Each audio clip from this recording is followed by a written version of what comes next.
Hello everyone, welcome back to the channel. Share market income पर आपको किस तरह से टैक्स लगता है, आज के वीडियो में हम यही डिस्कस करेंगे। शेयर मार्केट में हमें कितने तरह से इनकम हो सकती है या लॉस हो सकता है और उस पर किस हिसाब से टैक्स लगता है। अगर चैनल पर नए हैं तो इसे सब्सक्राइब कर लीजिएगा और अगर वीडियो अच्छा लगता है तो इसे लाइक एंड शेयर ज़रूर कर दीजिएगा। शेयर मार्केट में हम मेनली 4 तरह से इनकम करते हैं। एक होता है शॉर्ट टर्म कैपिटल गेन और दूसरा है लॉन्ग टर्म कैपिटल गेन। ये दोनों कैपिटल इन्वेस्टमेंट्स कहलाते हैं और इनके लिए ITR 2 फाइल की जाती है।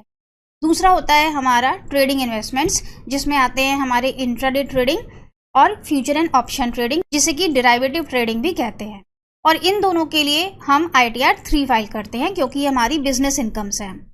इन चारों तरह की इनकम्स पर हमें किस तरह से टैक्स देना होता है, चलिए स्टार्ट करते हैं। सबसे पहले देखेंगे शॉर्ट टर्म कैपिटल गेन को। शॉर्ट टर्म कैपिटल गेन हमें तब होता है जबकि हम शेयर्स या म्यूचुअल फंड्स को 12 महीनों से कम समय के लिए होल्ड करते हैं और उसे सेल आउट कर देते हैं।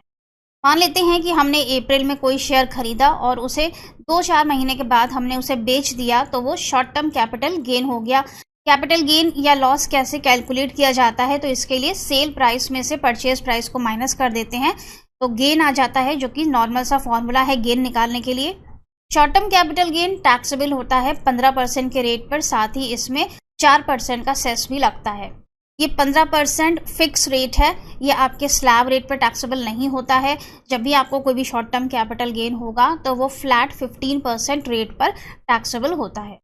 मतलब ये कि अगर आपकी सैलरी इनकम है और साथ में आपका शॉर्ट टर्म कैपिटल गेन भी है, तो सैलरी पर से तो आपका टैक्स पूरा हो जाता है क्योंकि आपका एम्प्लॉयर TDS डिडक्ट कर लेता है। लेकिन शॉर्ट टर्म कैपिटल गेन पर स्टॉक एक्सचेंज कोई भी TDS डिडक्ट नहीं करता है, इसलिए ये टैक्स आपको अलग से पे करना पड़ता है। शॉर्ट टर्म कैपिटल लॉस हुआ है आपको, तो वो कैरी फॉरवर्ड हो जाता है आगे के 8 असेसमेंट ईयर्स के लिए। अगर इनकम है तो फ्लैट 15% पर टैक्सेबल होती है और अगर लॉस है तो आप उसे कैरी फॉरवर्ड कर सकते हैं आगे के 8 असेसमेंट ईयर्स के लिए। लेकिन इसके लिए ज़रूरी है कि आप लगातार अपनी ITR को फाइल करें। बीच में अगर आपने अपनी ITR मिस कर दी तो ये लॉस लैप्स हो जाता है। इसके बाद आता है हमारा long term capital gain. Long term capital gain निकालने के लिए भी सेम फॉर्मूला है, सेल में से परचेज को माइनस करेंगे तो लॉन्ग टर्म कैपिटल गेन या लॉस आ जाता है। शेयर्स पर या म्यूचुअल फंड्स पर हमें लॉन्ग टर्म कैपिटल गेन तब होता है जबकि हम शेयर्स या म्यूचुअल फंड्स को 12 महीनों से ज़्यादा समय के लिए होल्ड करके रखते हैं और 1 साल के बाद या 2 साल के बाद हम उसे सेल आउट कर देते हैं, तो जो भी गेन या लॉस होता है वो हमारा लॉन्ग टर्म गेन या लॉस है। लॉन्ग टर्म कैपिटल गेन पर हमें 1 लाख का एग्जेम्पशन मिलता है। मान लेते हैं कि आपको प्रॉफिट हुआ है 1.5 लाख रुपए का, तो उसमें से 1 लाख रुपए एग्जेम्पशन के हैं, वो माइनस हो जाते हैं। बाकी के बचे 50,000 पर ही टैक्स लगता है। और टैक्स कितना लगता है? जो भी आपका बैलेंस अमाउंट होगा 1 लाख माइनस कर देने के बाद उस पर 10% का टैक्स लगता है। ये भी फ्लैट रेट है, इसमें कोई भी इंक्रीज या डिक्रीज नहीं होता है। फ्लैट रेट पर लगता है ये टैक्स 10% और साथ में 4% का सेस भी लगता है। इनकम हमारी टैक्सेबल होती है 10% पर, और अगर आपको लॉन्ग टर्म लॉस हो गया है तो इसे आप आगे के 8 असेसमेंट ईयर्स के लिए कैरी फॉरवर्ड कर सकते हैं। लेकिन अगेन यहाँ पे कंडीशन वही है कि आपको बीच में कोई भी ITR मिस नहीं करनी है, लगातार आपको ITR फाइल करनी है। बीच में आपने कोई भी ITR मिस की तो ये लॉस लैप्स हो जाता है। तो ये 2 थे हमारे कैपिटल इन्वेस्टमेंट्स। अब हम चलते हैं ट्रेडिंग असेट्स की तरफ। तो इसमें आता है पहले हमारा इंट्राडे ट्रेडिंग।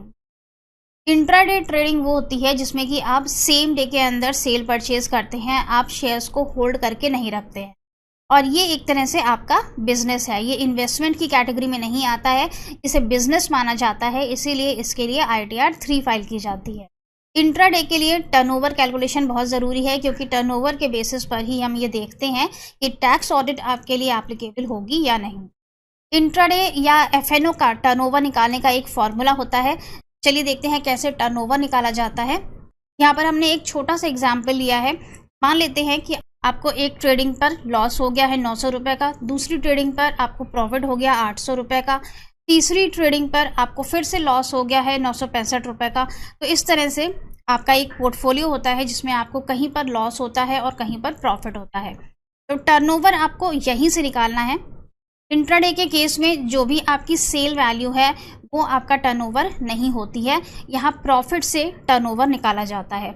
अब हम इस प्रॉफिट को एब्सोल्यूट फिगर में कन्वर्ट करेंगे। यहाँ पे इज इक्वल का साइन लगाएंगे, एब्सोल्यूट में ABS लिखेंगे, फॉर्मूला आ जाता है। ब्रैकेट ओपन करेंगे, इस सेल को सेलेक्ट करेंगे, ब्रैकेट क्लोज करेंगे और ये आपका एब्सोल्यूट प्रॉफिट कैलकुलेट हो गया। इसका मतलब ये होता है कि जो भी आपकी लॉस की फिगर्स हैं वो सारी प्रॉफिट में कन्वर्ट हो जाती हैं।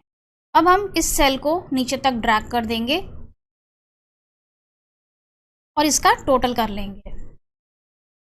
तो ये जो टोटल वैल्यू आती है हमारी, ये होता है हमारा टर्नओवर इंट्राडे के लिए, और यही हम अपने इनकम टैक्स रिटर्न में रिपोर्ट करते हैं।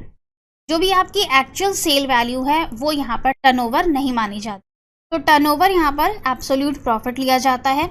ये हमारी स्पेक्यूलेटिव बिजनेस इनकम है, या अगर आपको लॉस हुआ है तो स्पेक्यूलेटिव लॉस है। ITR फाइलिंग के टाइम पर आपको इसे स्पेक्यूलेटिव बिजनेस इनकम के कॉलम में ही रिपोर्ट करना है। इस पर टैक्स लगता है नॉर्मल स्लैब रेट के हिसाब से। जो भी हमारा स्लैब रेट चलता है, आप जिस भी इनकम ब्रैकेट के अंदर आते हैं उसी हिसाब से 5%, 20%, 30% उस हिसाब से यहाँ पर टैक्स लगता है। अगर आप ओल्ड रिजीम में ऑप्ट करते हैं तो डिफरेंट टैक्स रेट्स हैं, और अगर आप न्यू टैक्स रिजीम में ऑप्ट करेंगे तो डिफरेंट टैक्स रेट्स हैं। लेकिन न्यू टैक्स रिजीम ऑप्ट करते समय ध्यान रखिएगा कि ये क्योंकि आपकी बिजनेस इनकम है, इसलिए न्यू टैक्स रिजीम और ओल्ड टैक्स रिजीम में आप बार बार स्विच ओवर नहीं कर पाएंगे। अगर आपको स्पेक्यूलेटिव बिजनेस लॉस होता है, मतलब कि आपको इंट्राडे में लॉस होता है, तो वो सिर्फ स्पेक्यूलेटिव बिजनेस इनकम के साथ ही सेट ऑफ होता है। मतलब कि आप उसे सिर्फ इंट्राडे बिजनेस इनकम के साथ ही सेट ऑफ कर सकते हैं। स्पेक्यूलेटिव बिजनेस लॉस सिर्फ स्पेक्यूलेटिव बिजनेस इनकम के साथ ही सेट ऑफ होता है, बाकी किसी इनकम से इसे सेट ऑफ नहीं कर सकते। लॉस हो जाता है तो आप इसे आगे के 4 साल के लिए कैरी फॉरवर्ड कर सकते हैं। और न्यू और ओल्ड रिजीम में स्विच ओवर यहाँ पर पॉसिबल नहीं है, क्योंकि ये आपकी बिजनेस इनकम है। बिजनेस इनकम वालों के लिए रूल है कि वो न्यू टैक्स रिजीम में सिर्फ एक बार ही ऑप्ट कर सकते हैं पूरे लाइफ टाइम में। एक बार अगर उन्होंने ऑप्ट किया न्यू टैक्स रिजीम को और उसके बाद उन्होंने उसे छोड़ के ओल्ड टैक्स रिजीम चूज कर ली, तो फिर न्यू टैक्स रिजीम वापस से नहीं मिलेगी। फिर आपको पूरे लाइफ टाइम ओल्ड रिजीम में ही ITR फाइल करनी होगी। तो ये एक रूल है बिजनेस इनकम वालों के लिए जो आपको ध्यान रखना है अगर आप न्यू टैक्स रिजीम में ऑप्ट करना चाहते हैं। इसके बाद आता है हमारा चौथा इन्वेस्टमेंट, जो कि है FNO या फ्यूचर एंड ऑप्शंस। FNO के केस में भी ITR 3 एप्लीकेबल होती है, क्योंकि ये हमारी बिजनेस इनकम ही है, लेकिन ये नॉन स्पेक्यूलेटिव बिजनेस इनकम है। यहाँ पर हम स्पेक्यूलेशन नहीं करते हैं, इसीलिए आप अपने इनकम टैक्स रिटर्न में इसे नॉन स्पेक्यूलेटिव बिजनेस इनकम ही दिखाएंगे। यहाँ पर टैक्स कैसे लगता है, जो आपका नॉर्मल स्लैब रेट है उसी हिसाब से टैक्स लगता है। अगर ओल्ड रिजीम में जाएंगे तो ओल्ड के रेट लगेंगे, और अगर न्यू रिजीम में जाना चाहते हैं तो जो न्यू रिजीम के रेट्स हैं वो उस हिसाब से आपका यहाँ पर स्लैब रेट लगता है। टर्नओवर की कैलकुलेशन कैसे होती है, तो अगेन जो हमने इंट्राडे में देखा उसी तरह से यहाँ पर भी एब्सोल्यूट प्रॉफिट कैलकुलेट किया जाता है, और वही आपका टर्नओवर होता है। जो भी sale value, actual sale value है आपकी, वो यहाँ पर एज अ टर्नओवर नहीं मानी जाती है। अगर आपको लॉस हो गया है तो वो आप आगे के 8 साल के लिए कैरी फॉरवर्ड कर सकते हैं, लेकिन अपनी ITR फाइलिंग बीच में मिस मत करिएगा, वरना ये लॉस लैप्स हो जाएगा। लॉस हो गया है आपको और आप उसे सेट ऑफ करना चाहते हैं, तो FNO का लॉस आप किसी भी बिजनेस इनकम के साथ सेट ऑफ कर सकते हैं। चैनल को सब्सक्राइब जरूर कर लीजिएगा, और अगर वीडियो अच्छा लगा हो तो इसे लाइक एंड शेयर जरूर कर दीजिएगा। Thank you so much for watching this video. I hope video आपके लिए यूजफुल रहा होगा। मिलेंगे नेक्स्ट वीडियो में। Till then stay safe and healthy. Bye bye.